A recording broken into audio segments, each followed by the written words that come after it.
Hello hi అందరికీ welcome to our YouTube channel Riya gallery. ఈరోజు నేను ఫిష్ ఫ్రై రెసిపీ చూపిద్దాం అనుకుంటున్నా. మైక్రోవేవ్ ఓవెన్లో ప్రాసెస్ ఎట్లా చేసుకోవాలి అనేది నేను రెగ్యులర్గా ఫాలో అయ్యేది. ముందుగా ఓవెన్ని ఒక 30 సెకండ్స్ ప్రీ హీట్ చేసి పెట్టుకోవాలి. వీడియో మాత్రం కంప్లీట్గా చూడండి, అప్పుడే ప్రొసీజర్ అర్థమవుతుంది. మనం స్కిప్ చేసుకుంటూ చూస్తే మధ్యలో పాస్ చేసుకుంటూ చూస్తే మాత్రం అసలు అర్థం కాదు. ముందుగా మనకు బేకింగ్కి దాంట్లో ఆల్రెడీ ఓవెన్ కొన్నప్పుడే వస్తుంది ఈ బౌల్, నాకు దాంతోపాటు వచ్చింది. దాంట్లో ఒక 1.5 టేబుల్ స్పూన్ ఆయిల్ వేసుకొని మొత్తం స్ప్రెడ్ చేసుకోవాలి సిలికాన్ బ్రష్తో.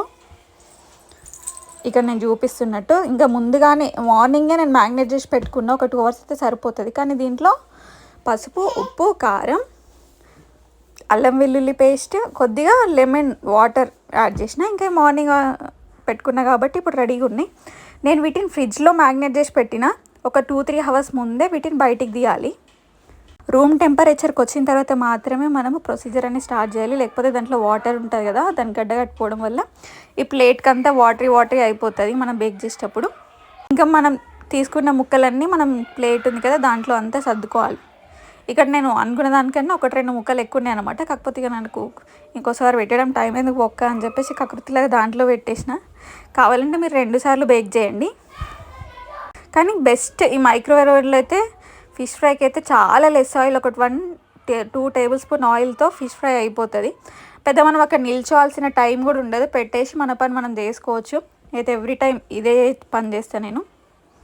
ఇంకా సర్దుకున్న వాటన్నిటిని కొంచెం ఒక 5 మినిట్స్ అట్లా పక్కకు పెట్టిన నేను. ఓవెన్ ప్రీ హీట్ చేస్తున్నా కదా ఇంకా ఉండని అని చెప్పేసి ఇంకా ఓవెన్ మళ్ళీ ఆన్ చేసుకోవాలి.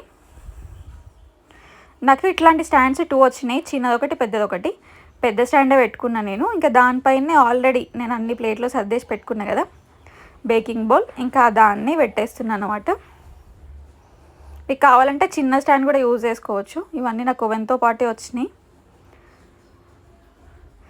ఇంకా డోర్ క్లోజ్ చేసిన తర్వాత కన్వెన్షన్ మోడ్ అని ఉంటుంది దాంట్లో, అక్కడ పైనుంచి కనిపిస్తుంది కదా, కింద నుంచి సెకండ్ది, పైనుంచి 4th. కన్వెన్షన్ మోడ్ కానీ 180 degrees ఉంటుంది. కావాలంటే 200 degrees వరకు మనం టెంపరేచర్ అడ్జస్ట్ చేసుకోవచ్చు. కన్వెన్షన్ మోడ్ తర్వాత మనం టైం సెట్ చేసుకోవాలి. ఎంత అంటే నేను రెగ్యులర్గా ఫాలో అయ్యేది 18 minutes, ఇంతే నేను పెట్టుకునే టెంపరేచర్ అయితే. ఇంకా స్టార్ట్ నొక్కేయడమే. ఇంకా మనం ఆ టైం మంచిగా ఏదైనా పని చేసుకోవచ్చు, లేకపోతే రిలాక్స్ అవ్వచ్చు. మోస్ట్లీ నేను ఓవెన్ కొన్నదైతే ఫిష్ ఫ్రై కోసమే అనిపిస్తుంది. తక్కువ ఆయిల్తో మనం పెట్టేసి ఎక్కడైనా ఉండొచ్చు, నిల్చునే పని తప్పుతుంది. ఇంకా అయిపోయింది. అయిన తర్వాత నేను గ్రిల్ అనేది ఏం పెట్టలేదు. కొంచెం ఒకవేళ సాఫ్ట్ కావాలి అనుకున్న వాళ్ళు మాత్రం ఇంకా చూపిస్తా చూడండి. మొత్తం క్రిస్పీగా ఏం కాదు, ఈ టైంలో కొద్దిగా సాఫ్ట్గా ఉంటుంది. ఓకే మాకు సరిపోతుంది అనుకుంటే మాత్రం ఇదే దాంట్లో ఇంకా మనం తినేయచ్చు. ఇంకా కొంచెం క్రిస్పీగా కావాలి అంటే వీటన్నిటిని మళ్ళీ ఒకసారి ఇంకో సైడ్ తిప్పిపోయి మళ్ళీ ఇంకో ప్రొసీజర్ ఉంటుంది, అది చూపిస్తా చూడండి. అంతలో ఒక వీడియో లైక్ చేయండి, షేర్ చేయండి.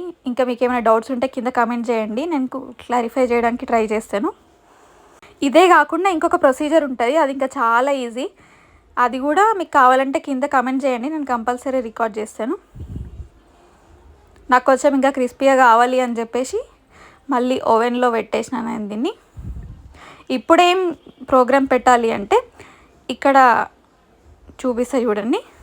గ్రిల్ మోడ్, కన్వెన్షన్ మోడ్ పక్కనే ఉంటుంది. గ్రిల్ మోడ్ నొక్కేసి ఇప్పుడు ఒక 15 minutes పెట్టుకుంటే అయిపోతుంది. చూడండి మీకు ఎంత క్రిస్పీగా వస్తాయంటే మనం స్టవ్ మీద చేసిన దానికన్నా చాలా బాగుంటాయి. టేస్ట్ కూడా సూపర్ ఉంటుంది, ఏం కాంప్రమైజ్ అవ్వాల్సిన అవసరం లేదు. Like, share our video.